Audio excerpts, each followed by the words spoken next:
আসসালামু আলাইকুম। প্রিয় দর্শক, আমরা কি নিয়ে কথা বলবো সেটা নিশ্চয়ই থাম্বনেল দেখে আপনারা বুঝতে পেরেছেন। ধরেন, ফেরাউনের শেষ হয়েছিল, আপনারা নিশ্চয়ই জানেন, যে পানিতে ডুবে। তিনি নিজেকে খোদা দাবি করতেন। নমরুদের সামান্য মশা, এরকম অনেক বড় বড় পৃথিবীতে বহু চাপাবাজ, ক্ষমতাবাজ, তারপরে জীবনে সে ক্ষমতা ছাড়বে না, শক্তিমান, এই ধরনের অনেক। আমাদের দেশও ধরেন শেখ মুজিবুর রহমান, সে তো মনে করেন মানে কারোরই আপনি বলে ডাকতো না। তুই আয় এদিকে আয়, ওই তুমি আয়, যা আয়, আমার এটা, এই দেশ আমার, ওই সেই, এরকম করতো। তো একদিনের মধ্যে পতন হয়ে গেছে না। আমরা বহুদিন ধরে বলে আসতেছি যে শেখ হাসিনা কত বছর থাকবে এর কোনো ঠিক নাই। বাট যদি আগামীকাল সকালে শুনেন কিছু একটা ঘটে গেছে, তারপরও আপনি অবাক হওয়ার কিছু নাই। সেই দিকেই এগোচ্ছে। তো আওয়ামী লীগ এই ধরেন ডিসেম্বরের 10-11 তারিখের আগ পর্যন্ত বিরাট শক্তিশালী, আরে পাওয়া কথাই বলা যায় না, সব যা ইচ্ছা তাই করতেছে। আজকে অবস্থাটা দেখেন। এরা নাকি আমেরিকারে কয়দিন পরে লোন দিবে, কানাডারে লোন দিবে, ইউরোপের লোন দিবে, অস্ট্রেলিয়ারে লোন দিবে। সারা পৃথিবী নাকি বাংলাদেশের কাছ থেকে আপনার লোন আনতে যাবে। অথচ অভ্যন্তরীণ আর হচ্ছে গিয়ে আপনার বহির্বিশ্বের যে ঋণ, সেই ঋণের সব মিলায় এক একজন নাগরিকের এখন 68,000 টাকা মাথা পিছু ঋণ। 68,000। যে শিশুটা আজকে জন্ম নিচ্ছে, সে 68,000 টাকার ঋণ মাথায় নিয়ে তারপরে জন্ম নিচ্ছে। অথচ চাপাবাজি যদি দেখেন, অর্থমন্ত্রী থেকে শুরু করে সবাই, তো ওনাদের কাছে তো বড় মনে হয়। ওই যে অর্থমন্ত্রী মেয়ে আপনার এই বিপিএল এর টিম একটা ধরে ফেলছে, কুমিল্লা ভিক্টোরিয়ান্স, পুরো টিম, তাদের টাকা পাইলেন কই? বাপে অর্থমন্ত্রী, তাই টাকার হিসাব দেওয়া লাগে না? হিসাব একদিন হবে, আর হিসাবের সময় খুব কাছাকাছি চলে আসছে। তো এই কয়দিন আগে যারা বিরাট আকারের মানে ফেরাউনের মতো মনে করত সারা পৃথিবীর খোদা হয়ে গেছে, সেই ফেরাউনরা যে আমেরিকার লোন দিত, এখন সব কয়টা এমপি, মন্ত্রী, প্রধানমন্ত্রী যা আছে উঠে পড়ে লাগছে আমেরিকায় ওরে ঢুকতে দিছে এইটা প্রমাণ করার জন্য। এর সব শেষ দেখলাম হচ্ছে পলক। এটা হচ্ছে ডিজিটাল বাটপার, যেটা আমি বলেছি থামনেলে। এই ডিজিটাল বাটপার বাংলাদেশের যেগুলির আব্বা দুইটা, ওদের তো বুঝায় লাভ নাই। আব্বাই তো দুইটা। আমেরিকায় এসে বসেও কয় যে আপনার বাংলাদেশে যে ডিজিটাল। তো এখন এই দুই আব্বাওয়ালাদের বুঝাইতে সক্ষম হয়েছে এই ডিজিটাল বাটপারটা, যে বাংলাদেশ একটা ডিজিটাল দেশ। পৃথিবীর মধ্যে আর কোনো ডিজিটাল দেশ নেই, একমাত্র বাংলাদেশ হচ্ছে ডিজিটাল দেশ। কেমনে ডিজিটাল হয়েছে? এই দেশের মানুষ সবার হাতে হাতে মোবাইল। পৃথিবীর এমন কোন দেশ আছে যেই দেশে মোবাইল নাই, মানুষ মোবাইল ইউজ করে না? আচ্ছা, মোবাইল কি পলক উদ্ভাবন করছে? এটা 3G, 4G, 5G এগুলি মনে করেন বাংলাদেশ সরকার নিয়ে গেল। মানে ভাবটা যদি একমাত্র এই দেশটা দেখবেন, যে এই দেশের সরকার এটার বিরাট ক্রেডিট নিতে চায় যে 4G আসছে, 3G আসছে। হ্যাঁ, শেখ মুজিব বলে স্বপ্নে দেখে গেছে যে 5G আসবে, এটাও শেখ মুজিব তার স্বপ্নে দেখে গেছে। তো এই শেখ মুজিবের স্বপ্নের পোলারা আপনার বাংলাদেশের মানুষের বোঝায় বাংলাদেশ ডিজিটাল হয়েছে, কারণ এই দেশে 5G আসছে, 3G আসছে, পরে তো আসে নাই কই? এটা কি বাংলাদেশ সরকার উদ্ভাবন করছে? না পৃথিবীর এমন কোন দেশ আছে? 198 দেশের মধ্যে সেদিনের এক জরিপ দেখলাম, বাংলাদেশের অবস্থান শেষ দিক থেকে 8 নম্বরে। বাংলাদেশের পরে আছে খালি সোমালিয়া, তারপরে এমনকি উগান্ডা আমাদের আগে। পাকিস্তান এগুলি তো আগে আছেই, উগান্ডা আমাদের আগে। আমাদের পরে খালি ওই আফগানিস্তান সহ কয়েকটা যুদ্ধ বিধ্বস্ত কয়েকটা দেশ আছে, এগুলো আমাদের, ইয়েমেন আছে আমাদের পরে। তো এরকম হইতো যে আপনি মানে যে প্রযুক্তি আপনি নিচ্ছেন সেই প্রযুক্তিও আপনি মোটামুটি সারা পৃথিবীর মধ্যে আপনি বিরাট আকারের একটা স্পিড দিয়ে মানুষকে চালাইতে দিচ্ছেন, তাও বুঝতাম যে ওকে ঠিক আছে, মানলাম। সেটাও তো না। তো মোবাইল ইউজ করা যদি বাংলাদেশে যদি ডিজিটাল হয়ে যায়, তাহলে পৃথিবীর অন্য দেশ তাহলে কি হয়েছে?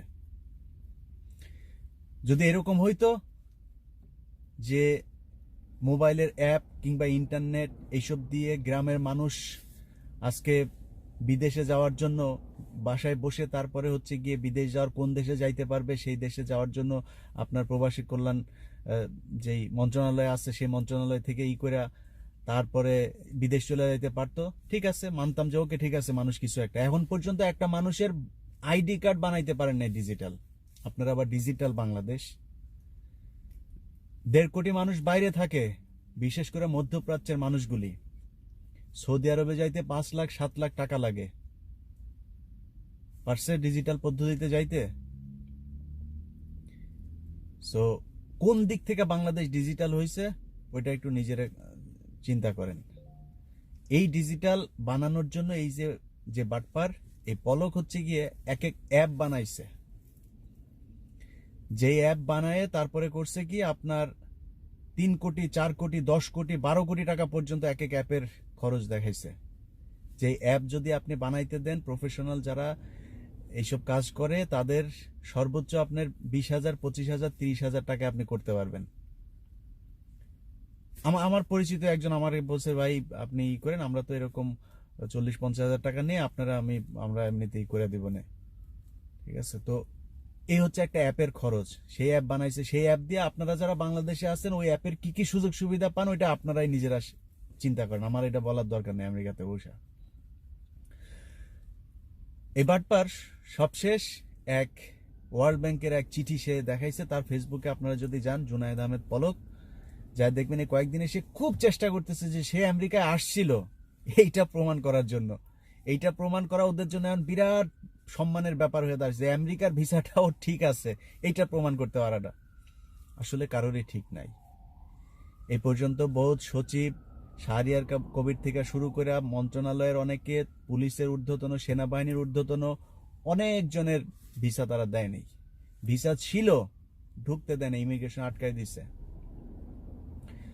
তো আমি তাদের সবার নাম বললাম না, অলরেডি আগে অনুষ্ঠানে বলেছি যে অনেকেরই দিচ্ছে না, তো পলকেরও আসতে দেয় নাই।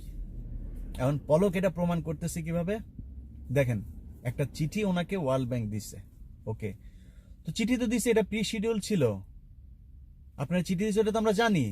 এই ডিসেম্বরের আগ পর্যন্ত অনেকেরই অনেক প্রোগ্রাম ছিল এখানে, এখন আসতে পারতেছেন না। এখন যে আসতে পারছেন না সেটার জন্য উনি একটা প্রমাণ দিছে। সেই প্রমাণটা কি? সেটা হচ্ছে বোস্টন থেকে আপনার সম্ভবত ওয়াশিংটন এই প্রথম, হ্যাঁ, এই প্লেনে, কোন প্লেন, একটা প্লেনে নাম্বার দিয়ে দিছে, সেই প্লেনে নাকি উনি গেছে। তো বোস্টন থেকে ওয়াশিংটনে একটা ফ্লাইট নাম্বার আপনি দিলেন, ওই ফ্লাইট নাম্বার তো আমরা এখনো বসে আমি বলতে পারবো যে কাতার থেকে দুবাই গেছে এই ফ্লাইট তো গেছে।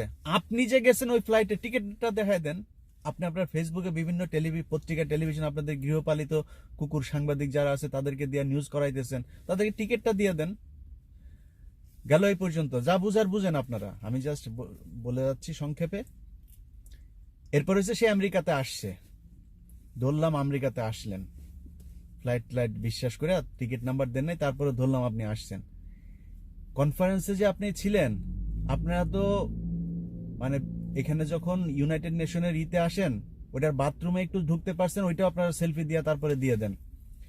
তো ওইখানে যে কনফারেন্স করছেন, ওইখানে যে অংশ নিয়েছেন, সেই কনফারেন্সের ছবি কই? ছবিও কিন্তু উনি আবার দিছে কয়েকটা ওনার ফেসবুকে। এই যে দেখেন, ওয়ার্ল্ড ব্যাংকের যিনি চেয়ারম্যান তিনি আছেন, প্রেসিডেন্ট তিনি আছেন ওনার পিছনে, তারপরে হয়েছে গিয়া জাতিসংঘ মহাসচিব এই যে ওনার পিছনে দেখতেছেন এটা, তারপরে আমেরিকার প্রেসিডেন্ট এই যে জো বাইডেন, তারপরে সাবেক প্রেসিডেন্ট জর্জ ডাব্লিউ বুশ থেকে শুরু করে বারাক ওবামা, যা যা আছে সব ওনার পিছনে এই যে ছবিতে আপনারা দেখেন, এগুলি সব উনি এই ওয়াশিংটনে আসছেন, আইসা এই কনফারেন্সের ছবি এগুলি। সবচেয়ে মজার বিষয় কি জানেন, আমি এখন যেখানে বসে আছি নিউ ইয়র্ক জ্যাকসন হাইট, এখানে টেম্পারেচার ফিলস আপনার অলমোস্ট -15। এই জ্যাকেট দেখেন, এই জ্যাকেট একটা, এর নিচে আছে একটা, তারপরে হয়েছে গিয়া টি শার্ট। এটা হচ্ছে এখানকার, মানে তাও ভিতরে বসে আছি, বাইরে এগুলো পরে আপনি মানে 10-15 মিনিট হাঁটতে পারবেন না, এরকম টেম্পারেচারে এরকম অবস্থা। আমার পিছন দিয়ে আপনার নিশ্চয়ই গাড়ির আমার গ্লাসের ভেতর দিয়ে আপনারা দেখছেন যে মানুষ আসা যাওয়া করছে, তাদের আপনার পোশাক দেখলেই বুঝবেন। আর ওয়াশিংটন অবস্থা আরো ভয়াবহ। ওয়াশিংটনটা এখন স্নোতে কাভার্ড। সেই ওয়াশিংটনে ওনার এই ছবিগুলো দেখেন, টি শার্ট পরা, পাতলা জ্যাকেট পরা, এইসব পরে তারপরে ওইখানে মানুষজন ঘুরতে, ওনার পিছনের বিভিন্ন অন্যান্য মানুষগুলোর আপনার ড্রেস দেখেন, তাইলে বুঝবেন এই ছবিগুলি কতদিন আগের বা অন্য কোনো এক সময়ের, এগুলি এখনকার আমেরিকার ছবি না। সো বাটপারি এখন আর চলবে না। আগের মতো ওই যে চাপাবাজি করে যারা গেছে 74-75, ওইসব চাপাবাজির দিন শেষ। এখন ইউটিউব ফেসবুক এখন প্রমাণের অনেক জায়গা তৈরি হয়েছে। সো আমাদের জুনায়েদ আহমেদ পলকের কাছে বলবো যে জিটারি বাটপারি এসব বন্ধ করেন। ডিজিটাল দেশ বলে বাংলাদেশ ডিজিটালের এখন পর্যন্ত হইতে পারে নাই। হ্যাঁ, যেদিন বাংলাদেশের প্রতিটা মানুষ একজনকে পুলিশ ধরবে, পুলিশ ধরে বলবে আইডি দে, আইডিটা চেক করবে, চেক করে ওর লাইফের সব হিস্ট্রি ওই আইডিতে থাকবে। পারছি এরকম করতে? ঢাকা শহরে বাস কেন এক বাস আরেক বাসের সাথে পাল্লা ধরবে, মারামারি করবে, কাটাকাটি কেন করবে? সরকারের থাকবে, বাস থাকবে, সেই বাস মানুষ টিকিট করবে, মান্থলি উইকলি টিকিট করবে। এখানে যেমন পাস আছে, সেই পাসের মতো পাস করবে, সেই পাস দিয়ে তারপরে মানুষ গাড়িতে উঠবে, টাকা পয়সার কোনো লেনদেন হবে না। হয়? সম্ভব না। এমন কোন সরকারি অফিস আছে যে অফিসে মানুষ বাসায় বসে থাকবে, বসে অনলাইনে পে করবে, অনলাইনে পাসপোর্ট চলে আসবে বাসায়? সম্ভব না। অতএব এগুলি করেন, এগুলি যেদিন করতে পারবেন সেদিন ডিজিটাল বলেন। তারপরেও আপনাদের বহু আগে পৃথিবীর অন্তত 2/3 দেশ সেসব শেষ করে ফেলছে, তারাও এখন পর্যন্ত নিজেদের ডিজিটাল বলে নাই। আপনারা একমাত্র দেশ এটা ডিজিটাল। অতএব পলক সাহেব, আপনার যদি আমার এই ভিডিও নিয়ে যদি কিছু জবাব দেওয়ার ইচ্ছা থাকে, ওই ফেসবুকে কোন কোন পত্রিকায় করছে ওইসব লিঙ্ক টিঙ্ক শেয়ার করে লাভ নেই। কারণ হয়েছে ওগুলি কোনো কিছু প্রুফ করে না। আপনি যদি প্রমাণ করতে চান আমেরিকা আসছিলেন, তো আরেকবার এসেছেন, আপনাদের টাকার অভাব নাই। টাকা তো আপনাদের এখন বাথরুমের মধ্যেও পড়ে থাকে। টাকা নিয়ে আরেকবার এসে ঘুরে যান, ঘুরে এয়ারপোর্টে জেএফকে এয়ারপোর্টে আইসা তারপর একটা লাইভ টাইপ করে যান গিয়ে আবার আসতে পারছিলেন। অথবা টিকিটটা তো আছে, ওই টিকিটটা দিয়ে দেন, টিকিটটা ফেসবুকে পোস্ট করেন, তাহলে বুঝবো যে এই টিকিটে গেছেন। তারপরে আমরা চেক করবো না টিকিট নাম্বার, ফ্লাইট নাম্বার, এগুলি আমরা এখান থেকে চেক করে ফেলবো না। দেখা যাক। চাপাবাজি বাটপারি এগুলি বন্ধ করে দেন। আমেরিকার রাস্তা বন্ধ। আমেরিকা নিয়ে কেউমেউ করে লাভ নাই। আমেরিকা নিয়ে কেউমেউ করতে গেলে আবার ওই দিক থেকে গুতা আসবে, ওই দিক থেকে গুতা আবার মিয়ানমারের ওই দিক থেকে আসবে, চারিদিক থেকে এখন সমস্যার অভাব নাই। সো অবস্থা ভয়ানক, সামনে মানে ভয়ঙ্কর এক অন্ধকার সময়। এতদিন যেই র্যাব পুলিশ সবাই মিলে ওই যে বাংলাদেশের মানে ইসলামী বক্তা আলেম এদেরকে জঙ্গি বানায় নাটক সাজাইছেন, মানুষের বাড়িতে যায়, বাড়ি রাতের বেলা যায় ঘেরাও করে, এরপর বলছেন এখানে বোম টোম বানায়, এগুলি বলছেন। এখন আপনাদের নাম যুক্তরাষ্ট্র ঢুকাইছে ওই জঙ্গিদের তালিকায়। এটা আল্লাহর বিচার। সো আরো সামনে দেখা যাক আরো কি কি আছে, আমরা দেখি। হ্যাঁ, আমরা চাই শেখ হাসিনা আজীবন ক্ষমতায় থাকুক। শেখ হাসিনা ক্ষমতায় থেকে যাক, এটা আমরা চাই না। কারণ শেখ হাসিনা যতদিন ক্ষমতায় থাকবে ততদিন বাংলাদেশের মানুষ বুঝতে পারবে যে শেখ মুজিব কত ভালো ছিল। যারা আজকে বাংলাদেশে আছেন সাধারণ মানুষ, আওয়ামী লীগের কাছে খুব ভালো লাগে। এখানে যারা আওয়ামী লীগের আছে এদেরও তেল জমছে ভালোই। হ্যাঁ, দেখলে কেউ কালকেও এখানে এক হোটেলের মধ্যে ঢুকছে, সেখানে পেছন থেকে কুকুরের মতো ডাকতেছে। আমি তো ইচ্ছা মতো মনে করেন আওয়ামী লীগকে ঝাড়তে, আমি শালা আওয়ামী লীগ কই থাকে, এদের খুঁজা পাই না। হ্যাঁ, এরা নাকি আমার কই ফেসবুক টেসবুকে খুঁজে, আলারা কই। ওখানে কিন্তু ডাইরেক্ট কিছু বল না, পেছন থেকে এই কুচকাচ এসব আওয়াজ করে লাভ আছে? আমি তো চাই আপনারা মারে না মারে, আমি চাইতেছি, খুঁজতেছি, এরকম একটা সুযোগের সন্ধানে আছি। ঠিক আছে, তো তারপরে বোঝা যাবে। ওই সাবুল মিয়ার কাছে যা জিজ্ঞাসা করো কেমন লাগে। হ্যাঁ, সিলেটের সাবুল মিয়া কয়দিন আগে মাস্তানি করছেন, ওরে যা জিজ্ঞাসা ওকে কেমন লাগে এখন। মজা মজা বুঝাই দিব, চাখায় দিব মজা একদম। আমেরিকা এসে মাস্তানি করো, দিন ফুরায় আসতেছে। আল্লাহ হাফেজ।